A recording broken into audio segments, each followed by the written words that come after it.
সবসময় চাই যে আমার এলাকার মসজিদ, এলাকার পঞ্চায়েতের মানুষ, এলাকার মানুষ সবসময় যাতে ভালো হয়, উন্নত হয়। আমরা যাতে তাদেরকে সবাইকে বড় করে আরো যাতে সুন্দর করে আমরা যাতে আরো আগামীতে ভালো করে একটা এই দারুণটাকে আরো বড় করতে পারি, সেই আশা আমি রাখবো আমার এলাকাবাসী সবার কাছে।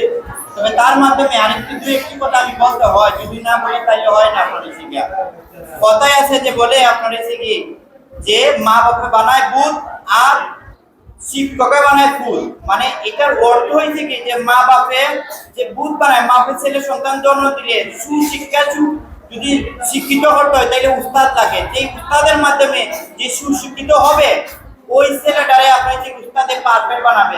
আমার ছেলে যদি পড়ালেখা না করে হুজুর কি শিক্ষক কি স্যার তোমার কাছে দায়িত্ব দিলাম, তুমি আমার ছেলের সম্পূর্ণ দায়িত্ব যা ইচ্ছা তা তুমি করবে, তোমার কাছে দায়িত্ব পড়ালেখার সময় যাতে আমার ছেলে সুশিক্ষায় শিক্ষিত হয়, একটা মাসামুখী করবে স্কুলমুখী থেকে আমরা যে মাসলামিক আলেমুলাও বানাইবেন, আমরা অর্থ এলাকাতে গৌরবটা ধরে রাখতে পারি সেই দিকে লক্ষ্য নিবেন।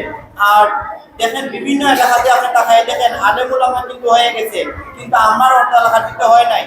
আমি প্রায় সময় জুম্মাতে বলি আপনাদের প্রত্যেকটা বাচ্চারা আলেমুলামা বানান। দেখেন একদিন আলেমা বানাইলে আপনি যখন মারা দেবেন, যখন মারা দেবেন সে কবর জিয়ারত করবে, নামাজ পড়বে, কোরআন জাপ করবে, আপনার কবরে অটোমেটিক পাপ পড়বে।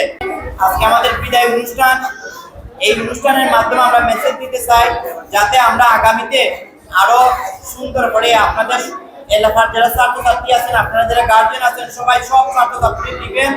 আর এবছর আপনারা অনেক অনুদান দিয়েছেন, অনেক ইয়ে করেছেন, ইনশাল্লাহ আলহামদুলিল্লাহ প্রত্যেকের অনুদান ইনশাল্লাহ আল্লাহর দরবারে কবুল দিয়ে ইনশাল্লাহ নিশ্চিত থাকবেন। এই মাস রহমতের মাস, বরকতের মাস।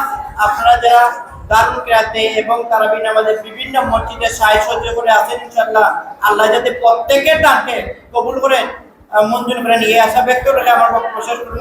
আসসালামু আলাইকুম।